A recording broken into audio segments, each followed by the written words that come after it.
নহয় মানে তুমি এইবোৰ কৰি থাকিলে তোমাৰ জীৱনৰ আনন্দ সেইবোৰ সময়ৰ লগত হৈ থাকিব দেউতা।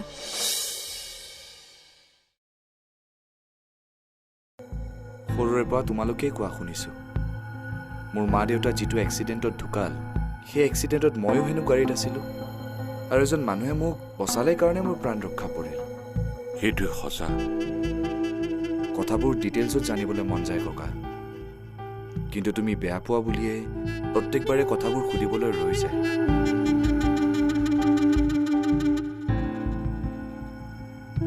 সেই এক্সিডেণ্টটোত তোক যিজন মানুহে বচালে তেওঁৰ নাম প্ৰকাশ। প্ৰকাশ আৰু তোৰ দেউতাৰ একেখন স্কুলতে পঢ়িছিল। প্ৰকাশৰ ঘৰুৱা অৱস্থা বেয়া কাৰণে উচ্চ শিক্ষা ল'ব নোৱাৰিলেও গাঁৱতে ইটো সিটো কাম কৰি চলি আছিল। যেনে গাঁৱতে টিউশ্যন পঢ়োৱা, কাৰোবাক প্ৰয়োজনত দৰখাস্ত এখন লিখি দিয়া, এনেধৰণে আৰু। শান্তনু গুজৰাটত পঢ়ি উভতি অহাৰ পাছত প্ৰকাশকো ইটো সিটো কামত সহায় হ'ব বুলি কৃষিৰ কামতে সুমুৱাই লৈছিল। প্ৰকাশেও দেউতাৰক সকলো ফালৰ পৰা সহায় কৰিছিল, একেবাৰে ছাঁৰ দৰে লাগি আছিল আৰু আমাৰ অতি বিশ্বাসী মানুহ হৈ উঠিছিল।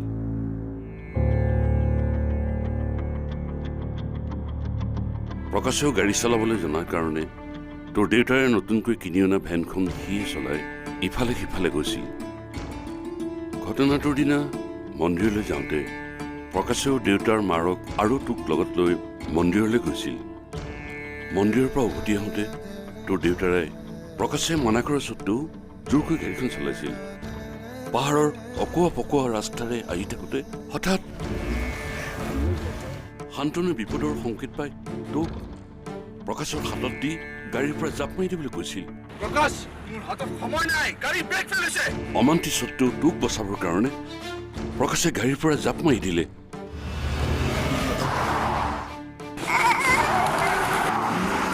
নিয়ন্ত্ৰণ হেৰুৱাই গাড়ীখন পাহাৰৰ ওপৰৰ পৰা তললৈ বাগৰি পৰিল আৰু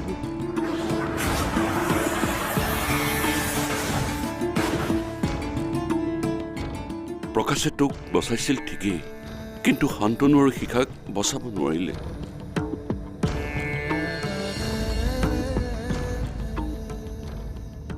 হ'ব দিয়া ককা, তোমাক কথাটো সুধি দুখ দিয়াহে হ'ল। একো নহয় দে। সেইদিনা হয়তো প্ৰকাশে গাড়ীখন চলোৱা হ'লে এনেকুৱা এটা দিন চাবলগীয়া নহ'লহেঁতেন। খন্তেকৰ ভোজ খাওঁতে নাই, সকলো যেন নিমিষতে শেষ হৈ গ'ল। এই ঘটনাটোত আৰু এটা পৰিয়াল ধ্বংস হৈ গ'ল। আৰু এটা পৰিয়াল? মাধৱ দত্তৰ পৰিয়ালটো। পাহাৰৰ ওপৰৰ পৰা বাগৰি অহা গাড়ীখনে ৰাস্তাৰে গৈ থকা মাধৱ দত্তৰ পত্নীক খুন্দিয়াইছিল। মানুহজনী থিতাতে নিহত হ'ল, লগতে কণমানি ছোৱালীজনীও গুৰুতৰভাৱে আহত হ'ল। মাধৱ দত্ত কোন ককা? অথনি আমাৰ ঘৰলৈ অহা সেইজন মানুহেই মাধৱ দত্ত। তুমি বাগানত মেডিচিনখিনি মাৰি সোনকালে শেষ কৰিবা। ঠিক আছে, কিন্তু লেবাৰ পেমেণ্ট কৰাৰ কথাটো কি? লেবাৰ পেমেণ্টবোৰ মই গ'লেহে দিব পাৰিম। তুমি মাত্ৰ মেডিচিনখিনি মাৰোঁতে লগত থাকিবা। মোৰ যোৱাটো কেতিয়া হয় এতিয়ালৈকে ঠিক হোৱা নাই। ঠিক আছে। ৰাখিছোঁ দেই। কি হ'ল, মোক অহা দেখি ফোনটো কাটি দিলা যে? নাই, বাগানৰ খাৰঘৰীয়ালৈ ফোন কৰিছিলোঁ। সেইটো মই গম পাইছো, কিন্তু ভোগজানলৈ যোৱাটো দেৰি হ'ব বুলি শুনিলো যে। গাটো সিমান ভাল লাগি থকা নাই। ঘৰখনত সকাম বুলি ইফাল সিফাল লৰি ফুৰিছোঁ যে। কি জ্বৰ উঠিছে নেকি? তেনেকুৱাই। চাওঁ। নাই, সকলো ঠিক হৈ যাব। আৰে চাবলৈতো দিয়া। নাই, সকলোতো ঠিকেই আছে, কপালখনো ঠাণ্ডা। ভিতৰি ভিতৰি জ্বৰ উঠি আছে।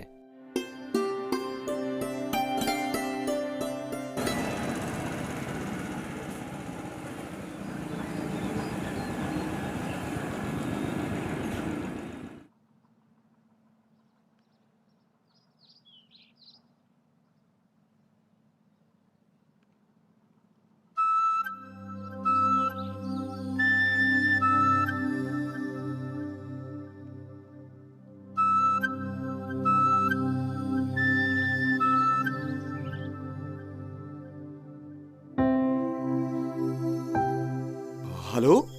সমীৰণ ক। ঐ, মইতো ভয়ে খাইছিলোঁ ককাই ফোনটো ৰিচিভ কৰিলে বুলি। হয় নেকি? এতিয়া ক। কি হ'ল? কি হ'ল মানে? ওলাই নাহ নেকি? মই কিন্তু আহি শিলপুখুৰীৰ ওচৰত ৰৈ আছোঁ। তই পালিয়ে নেকি? কিবা এটা কৰিব লাগিব। কিবা এটা বাহানা বনাই ওলাই যাব লাগিব। কিন্তু এটা কি কৰোঁ তাকে ভাবিব পৰা নাই। কিবা এটা কৰিব লাগিব মানে তই কি নাহিব পাৰ নেকি? আৰে চা ভাই, এনেকুৱা নকৰ। ইমান দিনৰ মূৰত আহিছ, অকণমান বহি ভাল লাগিব দেচোন। তাকেইতো, ৰচোন কিবা এটা কৰোঁ ৰ। অঁ, 1 মিনিট। বিনয়,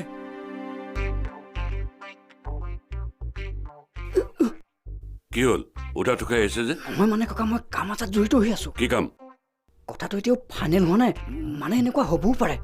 এই যে আমাৰ বৰ্ণতা, মই এতিয়া যাওঁ। কথাটো ফাইনেল হ'লে মই আপোনাক নিউজটো দিম। নিউজটো? ইয়াৰ কিবা মাথা গণ্ডগোল হ'ল নেকি?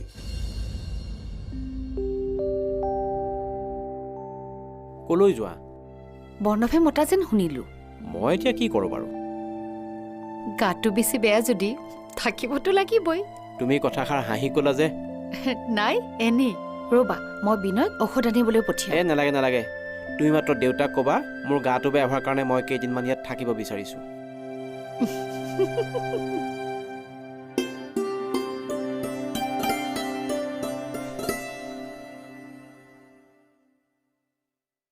ক'লৈ যাওঁ? মানে ককা, মোৰ অলপ বাহিৰলৈ যাব লগা আছে। এতিয়া এই সন্ধ্যাপৰত? হয় ককা, মানে অফিচলৈ মেইল এটা পঠিয়াব লগা আছিল। ইয়াত ইণ্টাৰনেটটো বৰ শ্ল'। অফিচৰ কাম আছিল যদি এতিয়ালৈকে কৰা নে কিয়? নাই, হ'ব, মই বাহিৰলৈ গৈ মেইলটো কৰি গুচি আহিম ককা। তই অকলে যাব নালাগে, বিনয়ক লগত লৈ যা। বিনয়ক? বিনয়, বিনয়, ককা মাতিছিলে মোক। তই বৰ্ণৱৰ লগত যা। ক'লৈ ককা? সি ক'ৰবালৈ যাবলৈ ওলাইছে, তই লগত যা। হ'ব। হ'ব ককা, মই অকলে পাৰিম, বিনয়ক নালাগে। মোক নিলে খেলি মেলি হ'ব যে, সেইকাৰণে। বিনয় থাকিলে তোৰ সুবিধা হ'ব। দাদা ব'লক, ককাই ক'লেই নহয়, ময়ো যাম এতিয়া আপোনাৰ লগত। ব'লক। বিনয়, ক'লৈ যাওঁ? দাদাৰ লগত যাওঁ। মানে জেঠাই, মোৰ অফিচলৈ মেইল এটা পঠিয়াব লগা আছিল। ইয়াত ইণ্টাৰনেটটো শ্ল' কাৰণে বাহিৰলৈ গৈ পঠিয়াব খুজিছিলোঁ। মোৰ অসুবিধা হ'ব বুলিয়েই ককাই বিনয়ক মোৰ লগত পঠিয়াব খুজিছে। নালাগে, তই অকলেই যা। বিনয় মোক এটা কাম কৰি দিব লাগিব।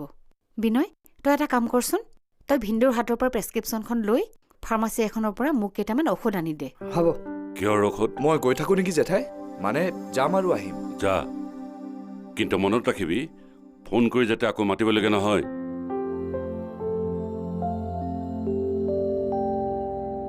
তই একো নকলি যে? তোৰ গাটো ভাল নহয় নেকি? মোৰ ঠিকেই আছে। আমাৰ এওঁৰহে, কিন্তু চিন্তা কৰিবলগীয়া তেনেকুৱা একো নাই দেউতা। ৰবিচোন, আগতে জোঁৱাইৰ কি হৈছে সুধিব লাগিব। ক'ত আছে তেওঁ? নাই, তেনেকুৱা একো বিশেষ। হ'ব, আগতে জোঁৱাইক মাত। যা যা।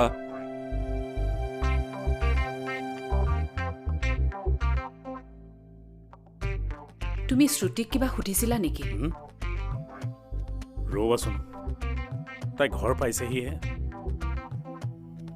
এইবিলাক কথা পাছতো ভালদৰে সুধিব পৰা যাব। কিন্তু অনু, মই তাইৰ লগত কথা পাতি এটা কথা ক্লিয়াৰ হ'লো। তাই মোতকৈ বেছি উচ্চাকাংক্ষী।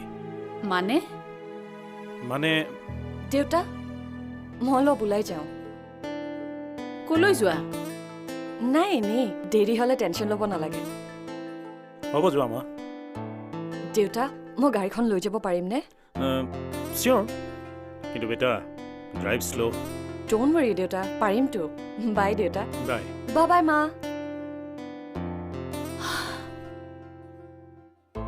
তুমি খোজোতে গাড়ীখন কিয় দিব লাগে?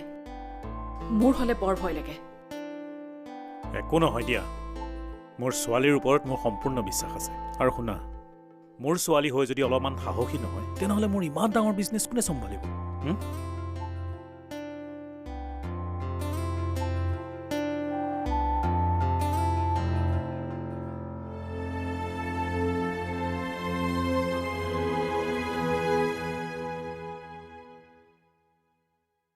দেউতা, মোক মাতিছিল? কি হৈছে তোমাৰ? গায়ত্ৰীয়ে ক'লে তোমাৰ বোলে গাটো ভাল নহয় হেনো? নাই, একো নাই। এনেই গাটো অলপ জ্বৰ জ্বৰ লাগি আছে, ভাল হৈ যাব। অৱশ্যে কাইলৈ ৰাতিপুৱাই ভোগদানলৈ যাব লাগিছিল। গাটো দেখোন এতিয়া... দৰকাৰ নাই, গাটো বেয়া যদি যাব নালাগে। অসুখ বেছি হ'লে তাত কোনে চাব? তুমি এটা কাম কৰা, এবাৰ ডাক্তৰক দেখুৱাই আহা। নালাগে দিয়ক, এতিয়া ফাৰ্মাচীৰ পৰা দৰৱ এটা আনি খাই চাওঁ।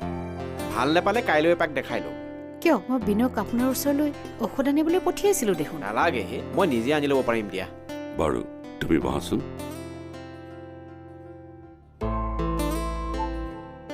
তোমাৰ লগত এষাৰ কথা পাতিবলগীয়া আছে। আপোনালোকে কথা পাতক, মই চাহত লাগোগৈ। কালি তোমাৰ লগত পতা কথাটো আধৰুৱা হৈ ৰ'ল। হয়,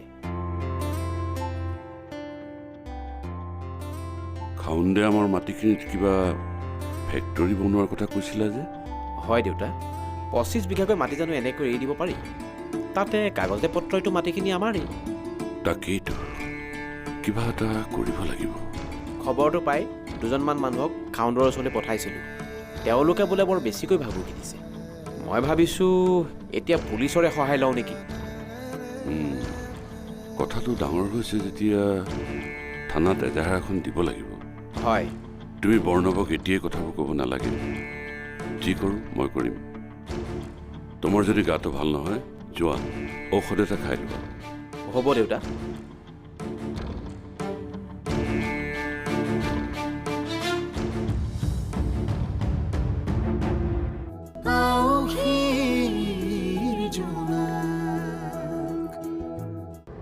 হেল্ল' সমীৰণ, চৰি, ককাক মেনেজ কৰি আহোঁতে আহোঁতে দেৰিয়ে হ'ল। এতিয়া ক তই ক'ত লগ কৰিবি? নহ'লে এটা কাম কৰ, তই স্পেক্ট্ৰাম পাৱাৰলৈকে আহি যা, তাতে লগ পাম। ঠিক আছে, মই তেনেহ'লে শ্ৰুতিকো তালৈকে মাতি দিম। হ'ব দে, ঠিক হা, চি ইউ, বাই।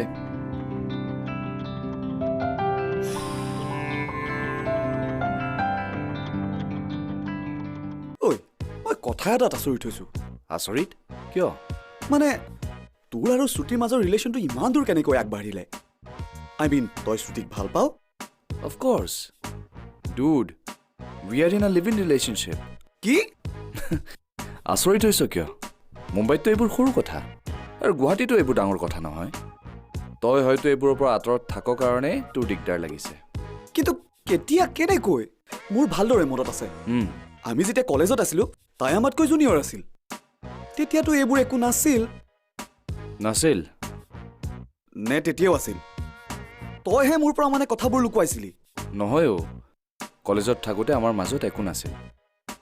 কিন্তু শ্ৰুতিক মই প্ৰথমবাৰ লগ পোৱাৰ পাছত তাইক মোৰ কিবা এটা ভাল লাগিছিল।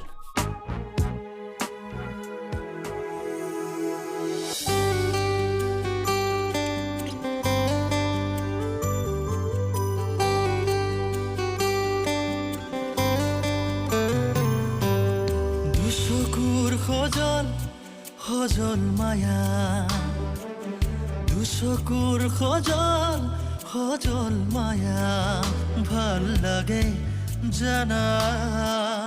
মৰমতে আল ফুলে সুৱানা, মৰমতে আল ফুলে সুৱানা, আবেগৰ কোমল ছায়াতে আবৰাহিয়া,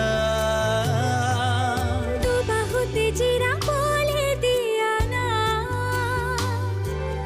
দুবাহুতে জিৰাবলৈ দিয়া না, পুৰণিয়া মনে মাথো তোমাৰে উন্মনা উন্মনা, পুৰণিয়া মনে মাথো তোমাৰে উন্মনা উন্মনা। আৰু সেই যে দেখিছিলোঁ, তাৰ পাছতো আমি ইমান ক্ল'জ হোৱা নাছিলোঁ। কিন্তু লাহে লাহে হয়তো শ্ৰুতিয়ে মোৰ হৃদয়ত এটা বিশেষ স্থান লাভ কৰিছিল। আৰু সেইকাৰণে প্ৰত্যেক দিনাই মই তাইলৈ খুব আগ্ৰহেৰে বাট চাইছিলোঁ। পুৰণিয়া মনে মাথো তোমাৰে উন্মনা উন্মনা, পুৰণিয়া মনে মাথো তোমাৰে উন্মনা উন্মনা।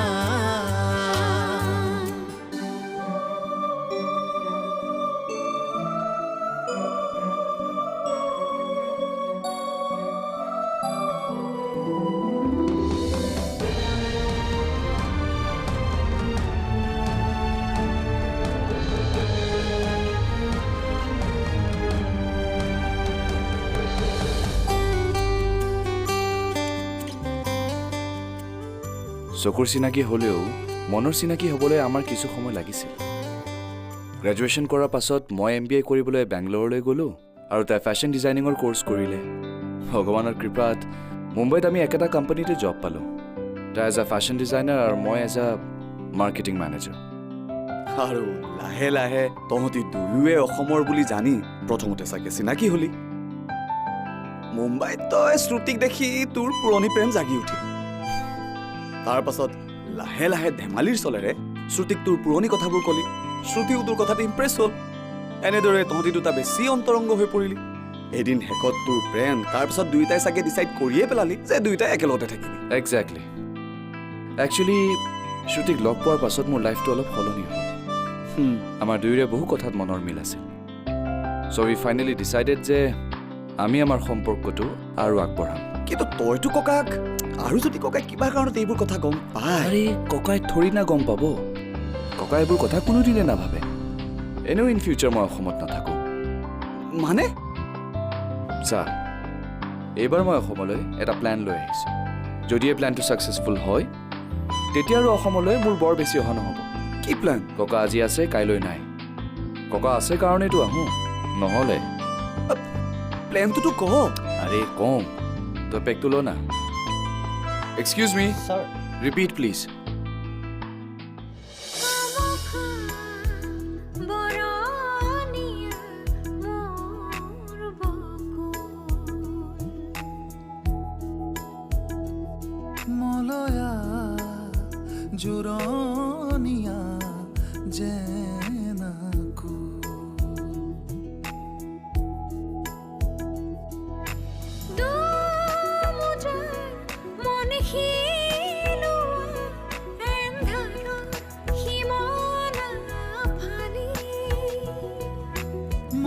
মৌনতাৰ ৰ'দ বি